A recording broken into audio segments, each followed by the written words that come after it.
سورة الغاشية مكي سورة شپږ ديك آیتونه پدې الله سبحانه وتعالى د آخرت ورځې هیبت او درنوالی بیان کړی او د الله د قدرت باز دلایل پکې بیان شوي دي.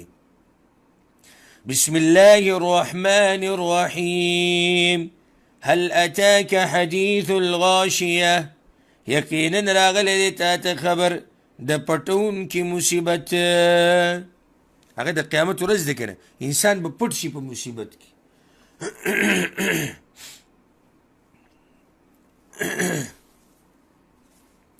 داسې د مصیبت ورځ دی چې انسان به پټ شي په مصیبت کې. وجوه یومئذ خاشعه بعض مخونه به په دغه ورځ ذلیله عامله ناصبه عمل کوونکي به یې ستړي به یې دنیا کې به عملونه کړي خو ځان به اسې ستړی کړی هغه عمل به تې الله نه قبلی. تصلى نارا حاميه داخليږي به اور ګرم ته تسقى من عين آنيه سکولی کېږي به په دوی باندې د چینې ګرمینه. ليس لهم طعام إلا من ضريع نشتی دوی لره خوراک مگر د ازغیدار بوټینه دای خوراک دی. لا يسمن ولا يغني من جوع نبا سربی دوی او نبا فایده ورکی د لوږې. وجوه یومئذ ناعمه بعض مخونه به په دغه ورځ ترو تازه لسعیها راضیه د کوشش خپل نه به راځي. فی جنة عالیه په جنت اوچت کې به لا تسمع فيها لاغيه نباوري پاغي کې بې فایدې خبرې. فيها عين جاريه پاغي کې بچینې روانه.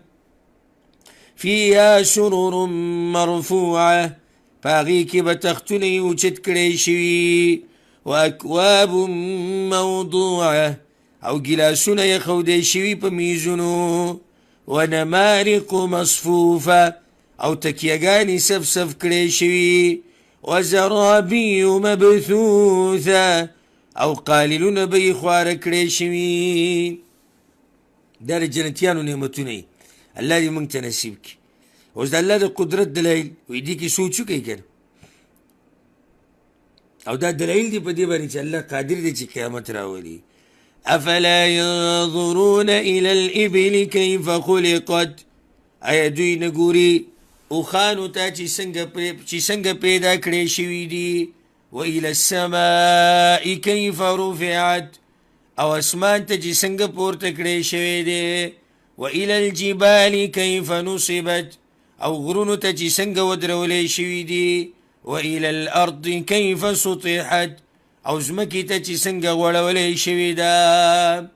فذکر انما انت مذکر نو بیان که دین یا قرآن یقینا ته نصیحت ورکوونکی یا بیان کوونکی. لست علیهم بمسیطر نه ته په دوی باندې چوکیدار مقرر کړی شوی ستا کار صرف بیانول دي. الا من تولا وکفر مگر هغه څوک چې واوړېدو او کفر یې وکړو. توله معنی چې عمل خراب شو کفر ده چې عقیده خراب شوه. فیعذبه الله العذاب الاکبر نو عذاب به ورکړي ده ته الله عذاب لوی. ان الینا ایابهم یقینا خاص زموږ طرف ته راګرځېدل د دوی دي. ثم ان علینا حسابهم بیا یقینا په موږ باندې حساب د دوی دی. اے پیغمبره پتا باندې صرف رسول دي حساب به الله کوي.